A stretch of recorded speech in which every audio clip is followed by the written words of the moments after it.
ദുആത്തുൻ അലാ അബ്വാബി ജഹന്നം, നരകത്തിൻ്റെ വാതിൽക്കൽ പ്രബോധകന്മാർ വരും. ഫമൻ അജാബഹും, ആരവർക്ക് ഉത്തരം കൊടുത്താലും ഖദഫുഹു ഫിഹാ, ആ ആളുകളെ ഈ പ്രബോധകന്മാർ എവിടെ എറിയും? നരകത്തിലെറിയും. അല്ലാഹു കാക്കട്ടെ. അപ്പോൾ നമ്മൾ ഈ കുട്ടികളെ ഭയങ്കര പ്രശ്നം. അപ്പം ഒരു സംഘടന പോക്കുകയാണെങ്കിൽ അവിടെ ശ്രദ്ധിക്കണം, വെള്ളമൊക്കെ പോക്കുകയാണെങ്കിൽ അവിടെ ശ്രദ്ധിക്കണം. 1, 2 വാപ്പ വേദനോട് പറഞ്ഞു കൊടുത്താൽ മതി. കാരണം ചിലപ്പോൾ ആ വേദനോട് കുട്ടി നാശാവും. അപ്പം ബാപ്പയ്ക്ക് വേണം, ബാപ്പ ദീൻ പഠിക്കുക. എന്താണ് ദീൻ? അമലിയാത്ത് പഠിച്ചോനെ ദീൻ, ദീനിയാത്ത് പഠിച്ച അതന്നെ ദീൻ, അതാണ് ദീൻ. നിനക്ക് പറഞ്ഞത് മനസ്സിലാവും, അതന്നെ ദീൻ. ഞാൻ അപ്പം ഒന്നും പഠിക്കണ്ടാവില്ല. എന്തിനു പഠിക്കുന്നു? എന്താ പഠിക്കേണ്ട ആവശ്യം എന്താണ്? ആമ്യൻ അമ്മൂട്ടിയാച്ചാണ് എൻ്റെ ഉമ്മാൻ്റെ ബാപ്പ. ആ മനുഷ്യന് ഓതാനറിയും, അർത്ഥം അറിയില്ല. അതുകൊണ്ട് ഈമാൻ നാശാക്കാൻ ആരും വന്നില്ല. മനസ്സിലായില്ല? അർത്ഥറിയാൻ മെനക്കെട്ടില്ല. അർത്ഥറിയാൻ മെനക്കെട്ടിട്ടുണ്ടെങ്കിൽ 10 പരിഭാഷ 10 കൊലത്തിലാണ്. അപ്പോൾ മൂപ്പര് ഈമാൻ നാശാവും. അതുകൊണ്ട് എൻ്റെ ആമ്യനായ പൊണ്ടിയാച്ചിന്നാണ് എൻ്റെ വല്യാപ്പൻ്റെ പേര്. മൂപ്പര് മൂമിനായി മരിക്കുന്നത് ഞാൻ കണ്ടതാ. ലാ ഇലാഹ ഇല്ലല്ലാഹ്. പണ്ടത്തെ ഹിന്ദുവും പണ്ടത്തെ ക്രിസ്ത്യാനിയും പണ്ടത്തെ മുസ്ലിമും ഏകദേശമൊക്കെ തിയോളജിക്കലായി 1 ദൈവമോ 3 ദൈവമോ അതല്ല അതിനപ്പുറമുള്ള ദൈവമോ എന്ന കാര്യത്തിലേ തർക്കമുള്ളൂ. ദൈവമുണ്ട് എന്ന കാര്യത്തിൽ തർക്കമില്ല. നിങ്ങളിൻ്റെ കൂടെ വരണം. അതായത് ഒരു before 50 years or 40 years or 30 years, ഒരു 30 കൊല്ലം മുമ്പ് വരെ നമ്മുടെ നാട്ടിൽ അത് കരുണാകരൻ സാറാണെങ്കിലും ജേക്കബ് സാറാണെങ്കിലും പിന്നെ മുഹമ്മദ് മാഷാണെങ്കിലും ഒക്കെ എന്താണ് ദൈവം ഉണ്ട്. പിന്നെ ഇവർ തമ്മിൽ തിയോളജിക്കലി വ്യത്യാസം എന്താ? മുഹമ്മദ് മാഷിന് ഒരു ദൈവമാണ്, ജേക്കബ് മാഷൻ ത്രിയേകത്വമാണ്, 3 ആകുന്ന ഒന്നാണ്. മനസ്സിലായോ? അതേസമയത്ത് കരുണാകരൻ മാഷിന് പല വിഗ്രഹങ്ങൾക്കും കുമ്പിടുന്ന ആളാണ്. പക്ഷെ എന്തും ഇവർക്ക് തമ്മിൽ ഒരു തർക്കമില്ല. എന്ത്? ദൈവമുണ്ട്, തർക്കമില്ല. ഇന്നങ്ങനല്ല. ഇന്ന് മുഹമ്മദ് മാഷി വിശ്വസിക്കണ്ട, ജേക്കബ് മാഷി വിശ്വസിക്കണ്ട. അമർന്ന് കഴിഞ്ഞു. പൂണൂലുട്ട ബ്രാഹ്മണൻ പ്രസംഗിക്കുന്ന ഒരു അല്പം ഈ ആഴ്ച ഒരാൾ എനിക്ക് അയച്ചു തന്നു. അപ്പോൾ ആ പൂണൂലിട്ട ബ്രാഹ്മണൻ പ്രസംഗിക്കാണ്, നമുക്ക് ദൈവമില്ല, ഗുരുവേ ഉള്ളൂ.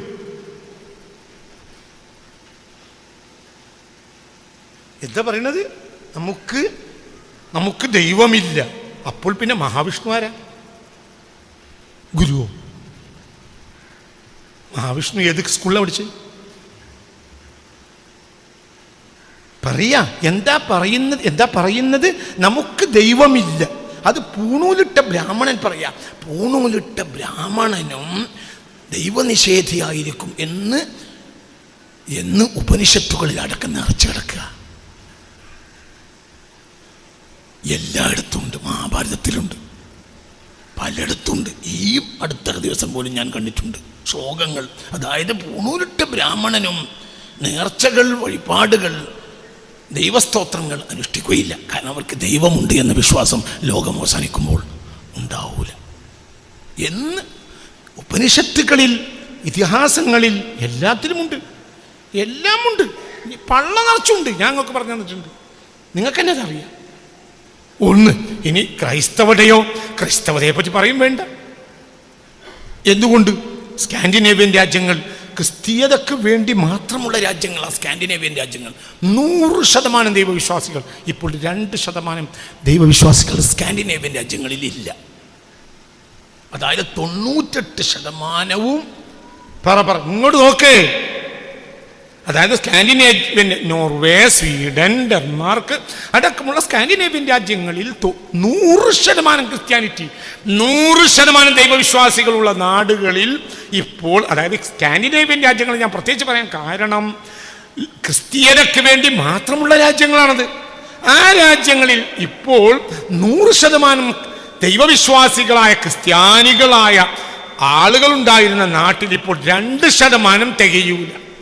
അതായത് 98% ക്രിസ്തീയ കമ്മ്യൂണിറ്റി. പക്ഷേ തിയോളജിക്കലായി അവര് ദൈവവിശ്വാസികൾ അല്ല, ദൈവമില്ല എന്ന് വിശ്വസിക്കുന്നു. ബൈബിൾ ഒരു കടങ്കഥയാണെന്ന് വിശ്വസിക്കുന്നു. യേശു എന്ന ആൾ ഒരു മിത്താണെന്ന് വിശ്വസിക്കുന്ന ദശലക്ഷക്കണക്കായ ആളുകൾ, ക്രിസ്ത്യാനികൾ ഇന്ന് ലോകത്തുണ്ട്. എന്താ ഞാൻ പറഞ്ഞത്? യേശു ഒരു മിത്താണ്, യേശു എന്നൊരു മനുഷ്യൻ ലോകത്ത് ജീവിച്ചിട്ടില്ല എന്ന് പറയുന്ന ദശലക്ഷക്കണക്കിന് ക്രിസ്ത്യാനികൾ ഇന്ന് ലോകത്തുണ്ട്. ക്രിസ്തീയതയ്ക്ക് വേണ്ടി മാത്രം ഉണ്ടാക്കിയ ഒരു രാജ്യമാണ് ഫ്രാൻസ്. ആ ഫ്രാൻസിൽ നിന്നാണ് ക്രിസ്ത്യാനികളെയും യേശു ക്രിസ്തുവിനെയും ആക്ഷേപിക്കുന്ന ഏറ്റവും കാലഘട്ടത്തിൽ ഏറ്റവും ആക്ഷേപിച്ച ഒരു ഗ്രന്ഥം ഈ നൂറ്റാണ്ടിൽ പുറത്തു വന്നത്. ഡാൻ ബ്രൗണിൻ്റെ ഡാവിഞ്ചി കോഡ്. ഈ നൂറ്റാണ്ടിൽ അതുപോലെ യേശുവിനെ ആക്ഷേപിച്ച ഒരു പുസ്തകമില്ല. അതിൻ്റെ അത്ര ഈ 26 കൊല്ലത്തിനുള്ളിൽ, ഈ കഴിഞ്ഞ 4 നൂറ്റാണ്ടിനുള്ളിൽ വിറ്റഴിക്കപ്പെട്ട വേറൊരു പുസ്തകവുമില്ല. എവിടുന്നാ അത് വന്നത്? ഫ്രാൻസിൽ നിന്ന്. ആ പുസ്തകത്തിലെ യേശു വ്യഭിചാരിയ.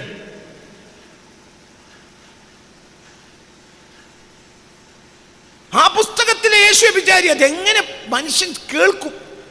എവിടുന്നാ ഇത് വരുന്നത്? ക്രിസ്തീയ രാജ്യങ്ങളിൽ നിന്ന്. ഒരു വിഭാഗം പറയാ യേശു ഇല്ല, ഒരു വിഭാഗം പറയാ യേശു ഉണ്ട്. പക്ഷെ ആ യേശു വ്യഭിചാരിയാണ്. അല്ലാഹുവിൽ അഭയം, പഠിച്ചവനെ നിന്നിൽ അഭയം. എന്തായി കേൾക്കണത്? അപ്പൊ ഞാൻ ഭരിച്ചുകൊണ്ടുവന്നു. മുസ്ലിമിന്റെ കാര്യം പറയണ്ട, എന്താണ് സാധനം പറയണ്ട. നീ പഠിച്ചുകൊണ്ടെങ്കിൽ തന്നെ ടെററിസ്റ്റ് ആക്കും. ഞാൻ ഈ കേരളത്തിലെ യൂട്യൂബർമാരെ കാലിൽ പിടിച്ചിട്ടുണ്ട് ഈ 1-2 കൊല്ലത്തിനുള്ളിൽ. നിങ്ങൾ വർഗീയത പറയരുത്. നിങ്ങൾ അന്യസമുദായക്കാരായ ആളുകൾ ഇസ്ലാമിനെ ആക്ഷേപിക്കുമ്പോൾ ഉരുളക്കുപ്പേരി മറുപടി കൊടുക്കരുത്. എന്തുകൊണ്ടെന്നാൽ അവരുടെ ലക്ഷ്യം പൊളിറ്റിക്കൽ താല്പര്യം മാത്രമാണ്, അല്ലാതെ മുഹമ്മദ് നബിയെ വിശ്വാസമില്ലായ്മ അല്ല. അവർക്കതിൻ്റെ പിന്നിൽ വർഗീയത വളർത്തണം. വർഗീയത വളർന്നാലേ വർഗീയതയുടെ പിന്നിലുള്ള ചില പൊളിറ്റിക്സ് വളരും. പറഞ്ഞു മനസ്സിലായോ? അപ്പൊ ഇനി മുസ്ലിമായ ആളാണെങ്കിൽ പോലും കുട്ടിയെ നാശാക്കും.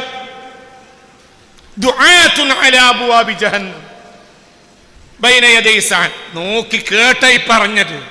2011 ഞാൻ ഷെയ്ഖ് ഇബ്രാഹിം സാലിഹ് ഹുസൈനി തങ്ങളുടെ അടുത്തുനിന്ന് സ്വഹീൽ ബുഖാരിയിൽ സമ്മതം വാങ്ങാൻ വേണ്ടി അവരുടെ മജ്ലിസിൽ ചമ്രം പടിഞ്ഞിരുന്നു.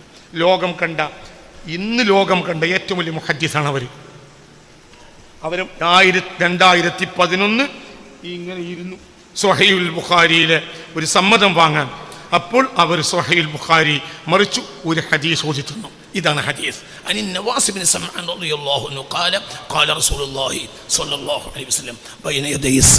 ഖിയാമത്ത് നാളിന്റെ തൊട്ട് മുമ്പ് ചില പ്രബോധകന്മാർ വരും. അല അബ്വാബി ജഹന്നം, നരകത്തിന്റെ വാതിൽക്കൽ.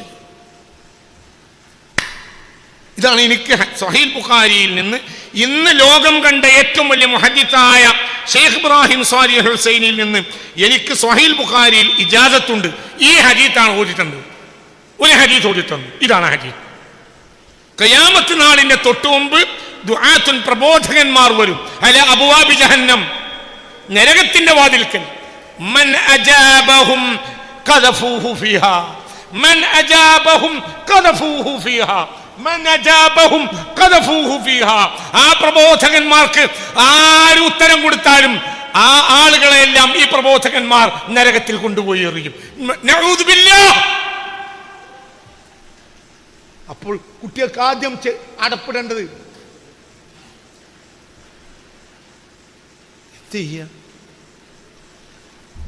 ഞാൻ ഗൾഫ് നിർത്തി എന്ന് പറഞ്ഞു.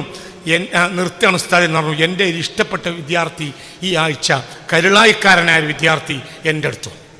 അപ്പോൾ എന്തിനു ചോദിച്ചു, നാട്ടിൽ കൂടാനാ. അപ്പം ഞാൻ പ്രോത്സാഹിപ്പിച്ചു. അവിടെ ഇത്രയൊന്നും കിട്ടൂല, എന്നാലും നോക്ക്. കാരണം വൈകുന്നേരം ആകുമ്പോഴത്തേന് പുരയിലെത്തണം. എന്ത് വൈകുന്നേരം ആകുമ്പോഴത്തേന് പുരയിലെത്തിയുള്ള ഗുണം എന്താ? പെണ്ണുങ്ങളെ കുട്ടികളൊക്കെ ഒന്നും നോക്കണക്ക്. കാര്യം തരാം, മാനത്ത ഈ 2 കൊല്ലത്തിൽ തിരിച്ചു വരരുത്. നിനക്ക് കുട്ടികളുണ്ട്, അതാണ് ഈ പ്രശ്നം. ഇപ്പൊ നിനക്ക് കുട്ടികളുണ്ട്, അതുകൊണ്ട് പണ്ടത്തെ പോലെയല്ല. 1-2 കുട്ടിയായി, നീ പ്രശ്നമാണ്, മാനത്താണ്. നീ പൈസ ഉണ്ടാക്കിയ പോരാ. മക്കൾക്ക് തിന്നാൻ കൊടുക്കുന്നവനാണ് ഏറ്റവും നല്ല രക്ഷിതാവെങ്കിൽ ഏറ്റവും മോശപ്പെട്ട രക്ഷിതാവ് മുഹമ്മദാണ്.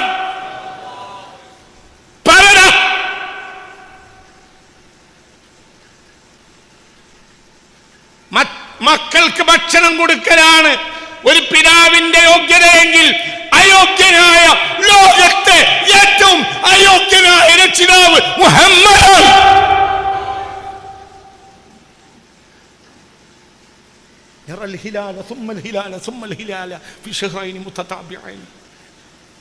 രണ്ട് മാസം ഒന്നും അടുപ്പിൽ തീ കുത്തിക്കുക.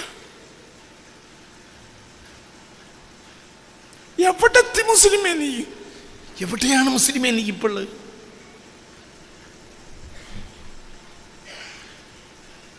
നമ്മളുടെ ഒരു കൂട്ടുബന്ധത്തിന്റെ മികവ് പറയാ. നമ്മളൊരു കൂട്ടം കൂടിയിട്ട് തിരിച്ചു വരുമ്പോൾ പറയാണ് ഞങ്ങൾക്ക് 5 ദിവസം മന്തിയിരുന്നു. ഇതാണ് മികവ്. തലേ കിട്ടിയവരെ നിങ്ങളെ തലയിൽ എന്താ കയറിയത്? ഞങ്ങൾ കഞ്ഞിയും ചമ്മന്തിയായിരുന്നു, പക്ഷെ ഞങ്ങൾക്ക് അള്ളാനെ മനസ്സിലായി, അല്ലെങ്കിൽ മനസ്സിലാവൂലെന്ന് മനസ്സിലായി. അതല്ലേ മാത്രം. ആരെയാണ് ഞാൻ കുറ്റം പറഞ്ഞത്? അന്നെ തന്നെയാണ് കുറ്റം പറഞ്ഞത്. എനിക്കൊരു ചുക്കും വരില്ല. ഞാൻ എൻ്റെ റബ്ബിൻ്റെ അടിമയാണ്. തല തിരിഞ്ഞു, മൂല്യന്മാരെ തല തിരിഞ്ഞു, മൂല്യന്മാരെ അട്ടിമറിഞ്ഞു. സ്വഹാബികൾക്ക് തിന്നാൻ കൊടുക്കലാണ് റസൂലിൻ്റെ ഉത്തരവാദിത്തമെങ്കിൽ ഉത്തരവാദിത്തം നിർവഹിക്കാത്ത റസൂൽ മുഹമ്മദായിരിക്കും. പഠിച്ച മൂല്യരെ ഹബീബായ റസൂലുള്ളാഹ് ഞങ്ങൾ ഒരു നാട്ടിലേക്ക് പറഞ്ഞയച്ചു, ഒരു പടയെ. ഫഅമ്മറ അലൈന അബൂ ഉബൈദ, അബൂ ഉബൈദയെ ഞങ്ങൾക്ക് അമീറാക്കി നിശ്ചയിച്ചു. ഒരു സഞ്ചിയിൽ കുറച്ച് കാരക്ക ഇട്ടു. ഇതാണ് നിങ്ങൾക്കുള്ള ചെലവ്. ഒരു സൈന്യത്തിന്റെ ചെലവ് ഭക്ഷണമാണ് എന്ത്? ഒരു സഞ്ചിയിൽ കുറച്ച് കാരക്ക. ഞങ്ങൾ അങ്ങനെ പോയി. നബി ഞങ്ങളെ പറഞ്ഞേക്കാം. നബി സല്ലല്ലാഹു അലൈഹി വസല്ലം പറഞ്ഞയച്ച സൈന്യമാണ് ഞങ്ങൾ. ആ സൈന്യത്തിന്റെ വഴിച്ചെലവ് തിന്നാനുള്ള ഭക്ഷണമാണ് എന്ത്? ഒട്ടകക്കൂട്ടങ്ങളില്ല, അറക്കാൻ ഒട്ടകമില്ല, ഒന്നുമില്ല. എന്ത്? ഒരു സഞ്ചിയിൽ അല്പം കാരക്ക. ഫഅമ്മറ അലൈന അബൂ ഉബൈദ, അബൂ ഉബൈദയെ പിടിച്ച് ഞങ്ങൾ മേൽ നേതാവാക്കി. ഇദാ അസ്ബഹന, നേരം വെളുത്താൽ അബൂ ഉബൈദ യഖുദു തംറത മിനൽ ജിറാബി, ആ സഞ്ചിയിൽ നിന്ന് ഒരു കാരക്ക എടുക്കും. ഫയുഅതി വാഹിദൻ, ഒരാൾക്ക് കൊടുക്കും. ഫയമുസ്സുഹാ കമാ യമുസ്സു സബിയു, അയാൾ ആ കാരക്ക ഒന്ന് ഊമ്പും, കുട്ടികൾ ഊമ്പും പോലെ. ഫയുഅതി ആഖർ, അടുത്താ കൊടുക്കും. അയാളോ അടുത്ത കൊടുക്കും. എന്ത്? ഒരു കാരക്ക. അതും 10, 20, 25 ആളും കഴിക്കും. എന്ത്? അപ്പം ഞങ്ങളെ ഭക്ഷണം 1, 2, 4 കാരക്കൊണ്ട് തീരും ഭക്ഷണം. ഫയശ്റബു അലൈഹ മിനൽ മാഇ, എന്നിട്ട് അതിൻ്റെ മേലെ കുറച്ച്. ഫയക്ഫി ലിദാലിക്കൽ യൗം, ഫയക്ഫി ലിദാലിക്കൽ യൗം. അർത്ഥം പറയാം അഷ്റഫ് ഉലിയരെ. അതിൻ്റെ അർത്ഥം ഒരു ദിവസത്തിന് അത് മതി. എന്ത് മതി? ഒരു കാരക്കല്ല, ഒരു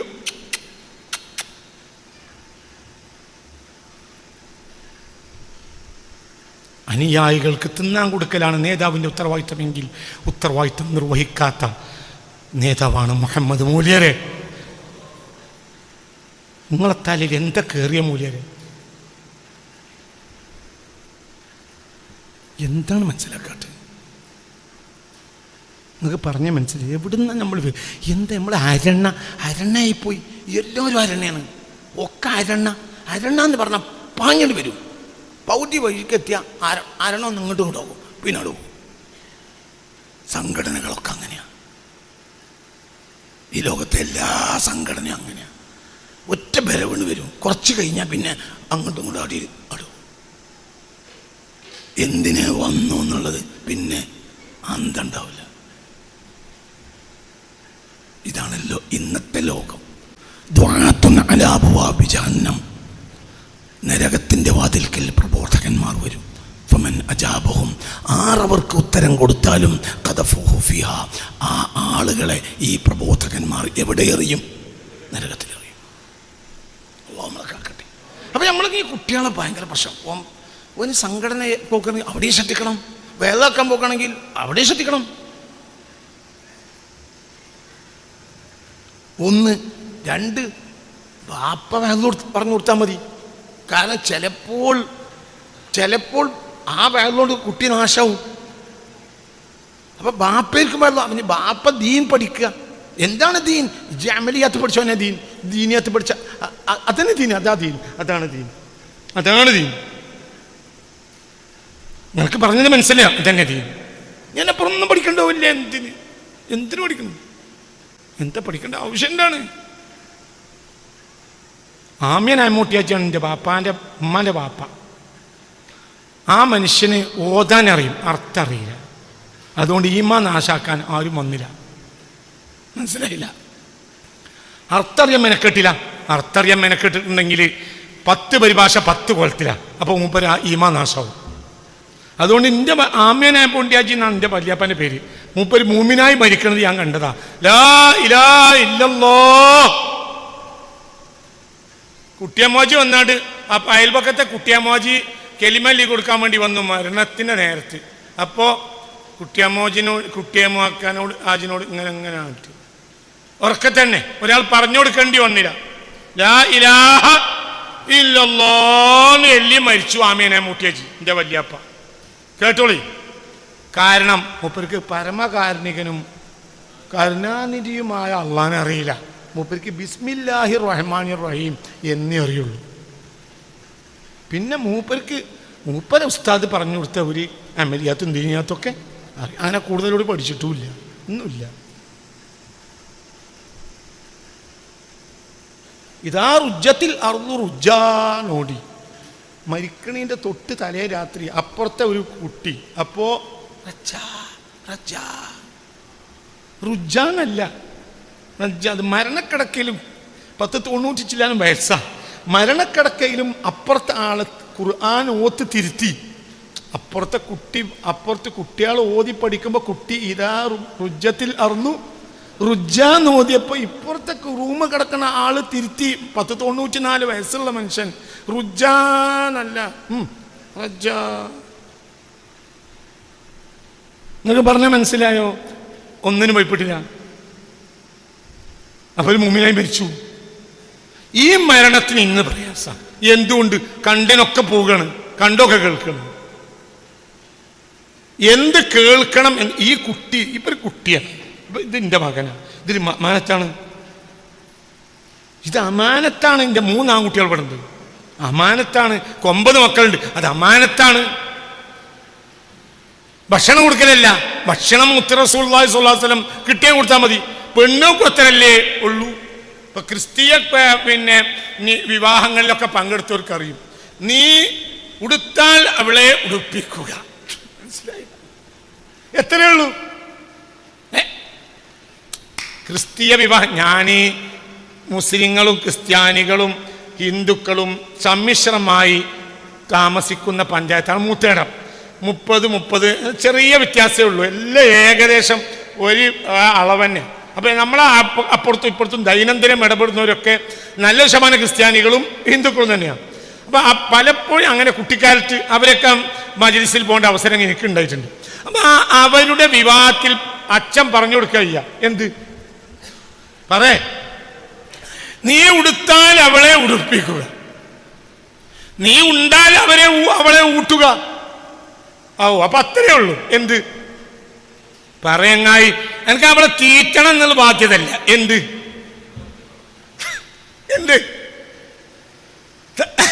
എന്തേ ബാധ്യത ഉള്ളൂ?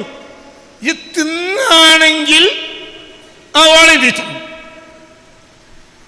റഷീദ് പറഞ്ഞിട്ടുണ്ടായിരുന്നു, എനിക്കറിയണം റഷീദ്.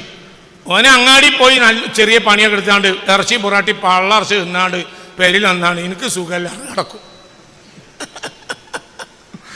ഓൻ്റെ അമ്മായിമ്മയും കുടുംബമൊക്കെ അവനെ പറ്റി കുറിക്കും. ഓ മുണങ്ങും, ഓക്കൊന്നും കൊടുക്കൂല. അത് തെറ്റാണ്. എന്ത് പറ ചെങ്ങായി, റഷീദ് ചെയ്തിരുന്നത് തെറ്റാണ്. ഞാൻ പിന്നെ അടുത്തൊന്നും ഓനെ കണ്ടിട്ടില്ല. എപ്പം നന്നായി അല്ലാഹു അഅലം. മനസ്സിലായില്ല? ഒരു റഷീദിനെ എനിക്കറിയാം. ഓനെ അങ്ങാടി പോയി ചെറിയ ചാക്കൊന്ന് അങ്ങോട്ട് എടുത്തൊടുത്തി മറ്റെടുത്തൊക്കെ എടുത്തൊക്കെ അങ്ങനെയൊക്കെ പീഡിയക്കാർക്കൊക്കെ ചെയ്തു കൊടുത്താൽ അവനെ ഇറച്ചിയും പൊറാട്ടി തിന്നാനുള്ള പൈസ കിട്ടും. അപ്പൊ ആ ഇറച്ചിയും പൊറാട്ടി പള്ളറച്ചി തിന്നാണ്ട് പോകാൻ പെരിൽ വന്നാണ്ട് എനിക്കെന്തോ ഭയത്തിന് സുഖമില്ല. ഒറ്റക്കർത്ഥം. ഓളങ്ങനെ പട്ടി നടക്കും ചെയ്യും. പണിയൊന്നോട്ട് കിട്ടിയില്ല, എനിക്ക് ബാറ്റിന് സുഖമല്ല. ഓന് ബാറ്റിന് സുഖം ഉണ്ടാവില്ല. ഓന് 16 പൊറാട്ട കിടക്കണം, 16 പൊറാട്ടയും 2 ബീഫും പള്ളിയിൽ കിടക്കുമ്പോൾ ഓന് വന്ന സുഖം ഉണ്ടാവും. അപ്പൊ ഓൻ ചെയ്ത് തെറ്റാ. എന്തുകൊണ്ട് എന്തുകൊണ്ട്? ഓൻ ഉണ്ടിട്ടും അവളെ ഊട്ടിയില്ല. ഓ, എന്റെ പെണ്ണുങ്ങൾ ഇവിടെ ഉണ്ട്, ഓളെ ഊട്ടാൻ എനിക്ക് പാടില്ല. ഞാൻ ഉണ്ണാൻ എനിക്ക് കിട്ടിയാൽ ഓളെ ഊട്ടണം, എനിക്ക് ഉടുക്കാൻ കിട്ടിയാൽ ഉടുപ്പിക്കണം. അതേ സമയത്ത് അവളെ ഈമാൻ സംരക്ഷിക്കൽ ഓളെ ഈമാൻ എന്നോട് ചോദ്യം ചെയ്യപ്പെടും. തിന്നൽ ചോദ്യം ചെയ്യപ്പെടൂല. തിന്നൽ റഷീദിനെ പോലെ ആയാലേ ചോദ്യം ചെയ്യപ്പെടും. മുണങ്ങിയിട്ടും എന്തട ചോന് കൊടുക്കാത്തവരുടെ മലക്കൾ തല്ലുള്ളൂ. കബർ ചെന്നാണ് അവർക്ക് പേടി മരിക്കണ്ട. ആ മലക്കൾ പറയാം, സാധു തിന്നാനും കിട്ടിയിട്ടില്ല, കിടന്നോട്ടെ, ഒന്നും പ്രശ്നമൊന്നുമില്ല. മനസ്സിലായില്ല? അതേ സമയത്ത് കണ്ടോടത്ത് മുഴുവൻ കൊണ്ടുവരുന്നോളെ ഈമാൻ നാശാക്കിയ തല്ലുറപ്പ.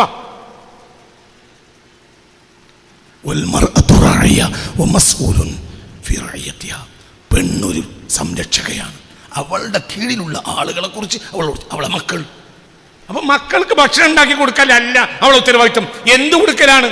അവളെ ഈമാൻ എന്ത് ഈമാൻ സംരക്ഷിക്കൽ, അതാണ്. അങ്ങനെ അരിന്റെ കോലം മാത്രമല്ല, അരി രാവിലെ എന്താവും? അരി അത് രാവിലെ പുട്ടാവും, 10 മണിക്ക് അതന്നെ കഞ്ഞിയാവും,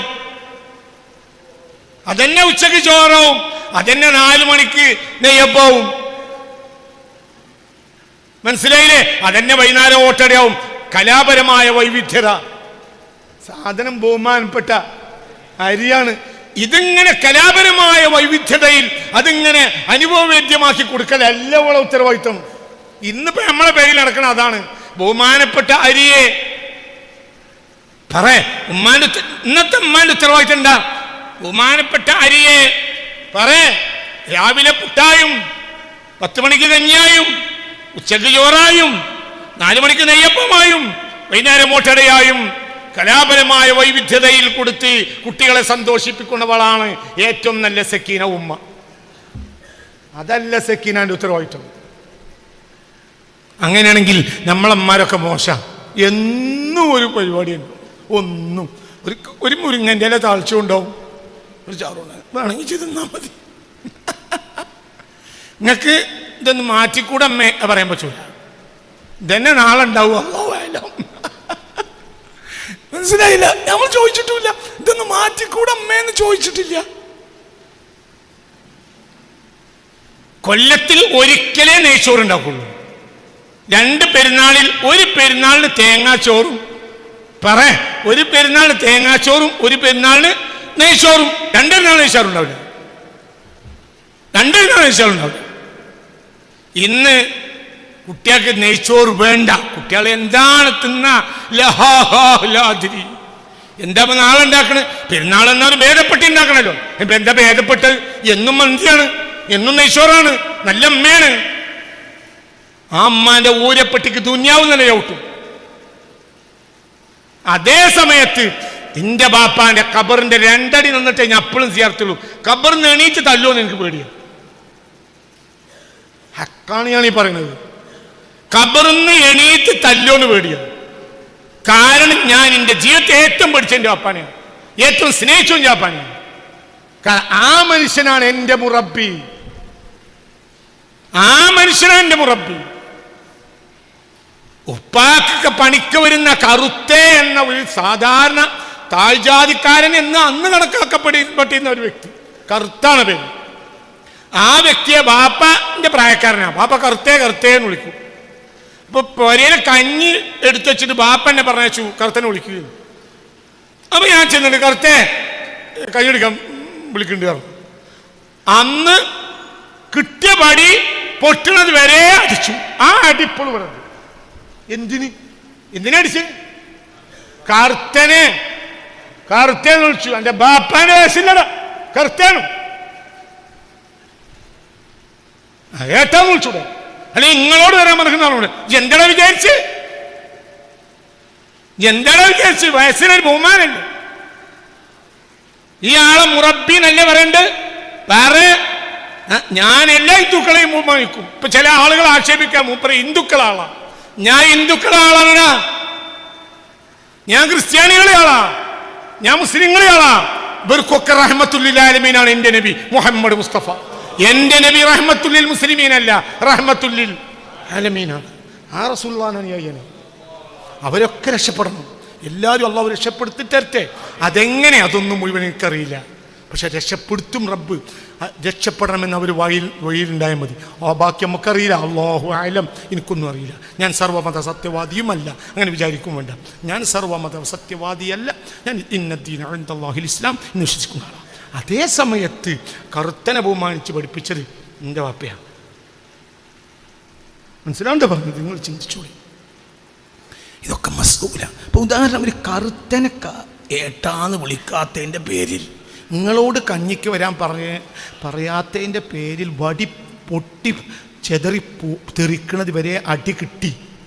അത് തെർബിയത്തല്ലേ പറയും? അതിൽ മസ്ഊലായതുകൊണ്ടാണ്. ഉമ്മ എന്നോട് പറഞ്ഞിട്ടുണ്ട്, എന്നെ അടിച്ചിട്ട് ബാപ്പ കരയണ ഞാൻ കണ്ടിട്ടുണ്ട്. ഉപ്പ എന്നെ അടിച്ചിട്ട് കരയും. എന്തിനാണ് അടിച്ചത്? ഇവൻ നന്നാകണം. ആ അടിയുടെ ഫലമാണ് ഇന്ന് ഞങ്ങളുടെ മുന്നിലിരിക്കുന്നത്. അള്ളാഹു നമ്മളെ നന്നാക്കി തരട്ടെ. നമ്മൾ നന്നായി എന്നല്ല, ബാപ്പ ഉദ്ദേശിച്ചവരും നന്നായിട്ടില്ല. അള്ളാഹു നമ്മളെ നന്നാക്കി തരട്ടെ. പക്ഷെ ഇവിടെ നമ്മൾ മനസ്സിലാക്കണം, കുട്ടിണ്ടാകൽ ഖൈറാന്ന് വിചാരിക്കണ്ട. അമാനത്ത് വീട്ടാൻ നിനക്ക് കഴിഞ്ഞാൽ നീ രക്ഷപ്പെടും. അപ്പോൾ ഈ പണ്ടത്തെ കാലത്ത് സ്കൂളിൽ അയച്ചാൽ പോലെ അയച്ചാൽ മതി. ഇന്ന് സ്കൂളിലേക്ക് അയച്ചാലും പോരാ. ഏതാണ് സ്കൂള്? മാഷന്മാർ ആരാണ്? MBBS പാസ്സാവും, മനസ്സിലായില്ലേ? IAS പാസ്സാവും. കൽബിന്ന് ആരും ഉണ്ടാവില്ല, അല്ലാഹ് ഉണ്ടാവില്ല. പിന്നെ IAS ആയിട്ട് എന്താ കാര്യം? എന്താണ് കാര്യം? എൻ്റെ ഒരു മകൾ MBBS കാരിയാണ്.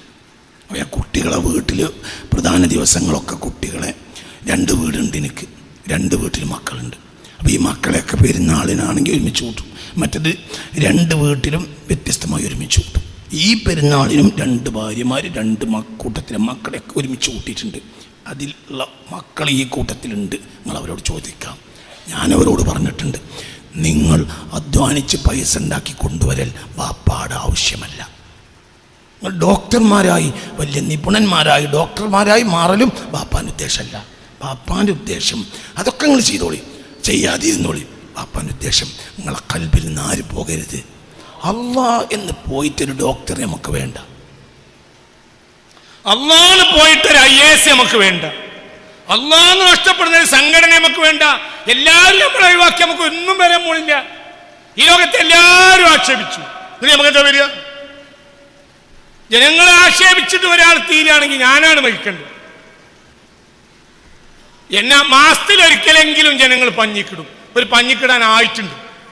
ഞാൻ ഇപ്പം ഇങ്ങനെ ആലോചിച്ചിരിക്കും, എന്താ പോലെ ആരും ഇപ്പം എന്നെ പഞ്ഞിക്കിടാത്ത. ഒരു പഞ്ഞിക്കിടൽ കഴിഞ്ഞിട്ട് ജനുവരി തുടക്കത്തിൽ എന്നെ പഞ്ഞിക്കിട്ടുണ്ട്. ഫെബ്രുവരി അങ്ങനെ പഞ്ഞിക്കിടൽ കണ്ടില്ല. മാർച്ച് കഴിഞ്ഞിട്ടും പഞ്ഞിക്കിട്ടിട്ടില്ല. അപ്പോൾ ഏപ്രിൽ പഞ്ഞിക്കിടൽ നടക്കും. തെരഞ്ഞെടുപ്പ് കഴിയാൻ വേണ്ടി കാത്തിരിക്കും. എങ്ങനെ അതിൻ്റെ പേരിൽ ഇനി 10 വോട്ട് കുറയണ്ടല്ലോ എന്ന് വിചാരിച്ചിട്ട് ഒക്കെ ഇന്നൊരു പഞ്ഞിക്കിട എന്നുള്ളത് കേരളത്തിലെ മുസ്ലിങ്ങളുടെ ഒരു ബഹുമാനപ്പെട്ട ആഗ്രഹം. എനിക്ക് പ്രശ്നമല്ല. നിങ്ങൾ പഞ്ഞിക്കിട്ടാലേ എൻ്റെ കിബിർ പോകുള്ളൂ. അല്ലെങ്കിൽ ഞാൻ പറഞ്ഞത് മുഴുവനും ഇവിടെ നടക്കുകയാണെങ്കിൽ എന്നെക്കാളും വലിയ ഫിറഔൻ ഇവിടെ ഉണ്ടാവും. അതൊന്നും വിചാരല്ല, അതൊന്നും എനിക്ക് വിഷയമല്ല. അതുകൊണ്ടൊന്നും നമുക്കൊന്നും പറ്റൂല. അതേ സമയത്ത് ഈ അമാനത്ത്, മക്കളാകുന്ന അമാനത്ത്, ഭാര്യയാകുന്ന അമാനത്തിനോടുള്ള മസ്ഊലിയത്ത് നമ്മൾ നഷ്ടപ്പെട്ടു പോയാൽ പിന്നെ ഈ ലോകമൊക്കെ ഉണ്ടായിട്ട് എന്താണ് കാര്യം? പൈസ ഉണ്ടായിട്ട് എന്താണ് കാര്യം? നാട്ടുകാരൊക്കെ എൻ്റെ കൈ പിടിച്ച് മുട്ടിയിട്ട് എന്താണ് കാര്യം? നാട്ടുകാരൊക്കെ നമ്മളെ കൈ പിടിച്ച് മുട്ടി, എന്താണ് കാര്യം? മേശരെ ചെന്നപ്പോ എല്ലാവരും ഈ അമുക്കിന്റെ കൈയാണല്ലോ നമ്മൾ മുത്തിയത് എന്ന് പറഞ്ഞ ഒരു തമ്മിൽ പായും. എന്നിട്ട് എന്താണ് കാര്യം? മനസ്സിലായോ? എല്ലാവരും വന്ന് വേറെ കഴിഞ്ഞപ്പോ എൻ്റെ കൈ പിടിച്ച് മുട്ടി. അതൊരു അവസാനത്തെ കർമ്മമാണ് എൻ്റെ കൈ പിടിച്ച് മുട്ടാന്നുള്ളത്. അപ്പൊ ഞാൻ അങ്ങനെ വലുതാകതിനനുസരിച്ച് ഇങ്ങനെ പൊന്താണ്. അപ്പൊ ഞാനും വിചാരിച്ചാണ് മലക്കളും എൻ്റെ കൈ പിടിച്ച് മുട്ടും. ഞാൻ അത്രയും ബഹുമാനപ്പെട്ട മഹാനാണ്. നാട്ടുകാരൊക്കെ എൻ്റെ കൈ പിടിച്ച് മുട്ടിയിട്ട് എന്താണ് കാര്യം? എന്നെ കാണുമ്പോ സയ്യിദ്നാ ജിബ്രീൽ പറയണം, അത് അള്ളാഹ്ക്ക് വേണ്ടി ജീവിച്ച വ്യക്തിയാണ്. അവിടെ ജയിച്ചു, അവിടേക്ക് ചെത്തിയോ? ഇല്ല, അതിന് പണിയെടുത്തോ. ഇന്ന് ബാക്കി അടുത്ത ക്ലാസ്സിലും പറയും.